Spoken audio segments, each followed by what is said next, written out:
نبی علیہ الصلوۃ والسلام څه فرمایي د الله رضا د مور او پلار پر رضا کې ده که غواړي چې الله ما څخه راضي سي الله ما جنت ته داخل کړي مور او پلار دې راضي کړه اګه د الله جل جلاله ناراضگی وسخط الرب في سخط الوالد د الله ناراضگی د مور او پلار په ناراضگی کې ده او دا الله رسول فرمایي چې ان الجنه تحت اقدام الامهات جنت کم دي دا د مور او پلار د پښو لاندې دي څنګه پښو لاندې دي د دې د خدمت پکې د دې پښو ته بخار ځان جوړي بیا به تم جنت ګټل سي تاسو وګورئ د مور او پلار د خدمت په خاطر باندې شریعت مرتضی اجازه راکړه چې سړی پر نفلي عبادت باندې ولاړو الته مور او پلار یو ندا आवाज ورته وکړي چې راسه د دې لپاره نفلي عبادت پر شول لازم دي مور او پلار ته جواب ورکړي حضرت جریج رضی الله تعالی عنہ دا د بنی اسرائیل یو ډیر عظیم بزرگ شخصیت تر شوی دی ډیر بزرگ سړی و دی یو وخت خپل رب سره په ملاقات او په عبادت باندې ولاړ دی اخا سمور نارا ور باندې وکړي چې یا جریج دا خیال وکړي چې الله ستاسو سره په ملاقات ولاړم زه هم ستا بنده زما مورم ستا بنده یا بنده ته رجوع نه کوم بیرته تا ته روان مرته تا ته ولاړم او ای الله ستا عبادت کوم مرته بیا ورسره منځ جواب ورکړ مور بیا ناره کوي یا جریج د بیا هغه سوچوالی بیا ودرېدي الله جل جلاله سره خپل منځ جاري وساتي دریم ځل بیا مو ناره کوي چې ای جریج بیا غږ نه ورته کوي اخر مور لاس پورته کوي چې ای الله جریج تر هغه ساعته مړ کړي تر سوچ د مخامخ کېدل د یو زنانې زناکار سره نه راغلی یعنی مطلب دا چې تر څو دی د زناکار زنان سره مخامخ سوی نه الا د اغصت موج یو شرا وصل وخت ریږي په بنی اسرائیل کې مشهور است چې حضرت جریج رضی الله تعالی عنہ یو ډیر عبادت گزار او ښه سړی دی د بنی اسرائیل یو پلیته زناکار لچره انسان زنانه هغه چې د جریج دومره تاسو صفات ماسته کوي چې د عبادت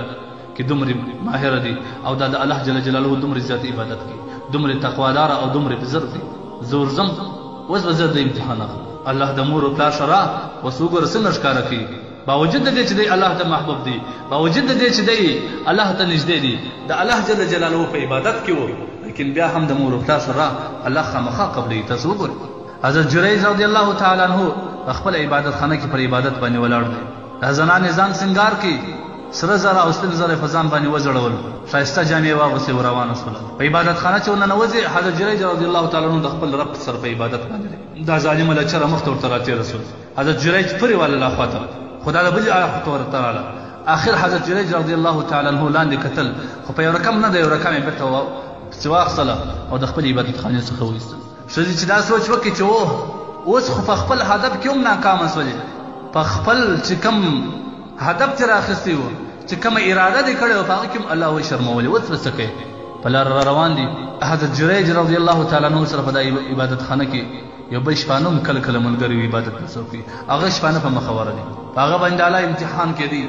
اشر سره په زنا باندې مبتلا شو اشر زنا ور سره وکړل دا هغه شپانه سره د شذ په نس کې حمل پیدا سبحان الله وخت ریږي کوم وخت چې حمل خپل وخت ورسېدي پیدا سلو شذناره کې چې تاسو حضرت جریج دومره عبادت والا سره دي دومره بزرګ سره دي تاسو وګورئ زما سره زنا وکړ زما څخه حمل پیدا شو د غالق زما څخه پیدا شو بنی اسرائیل ډیر زیات خفاسول ټول زیات غم سور باندې په ټولو باندې او ډیر زیات خفګان ور باندې راغلی چې موږ د په کم نظر باندې ګورو او د اخر څه چل وکړي ټول خپل بیلچې کولنګان هغه اسباب راواخ چې په هغه باندې عبادت خانه نړیږي را ورسېد په عبادت خانه شروع حضرت جریج دنه په عبادت باندې ولاړ دی هغه ته سکان لغت کش هغه ته د الله بندگانو څه پیښه ده هغه ورته دا خبره ده د حضرت جریج رضی الله تعالی عنہ ورته فرمایي ماته د 2 رکعاتو یا د عبادت مهلت مقرره کړ هغه ته بالکل خپل عبادت وکړه حضرت جریج رضی الله تعالی عنہ عبادت کوي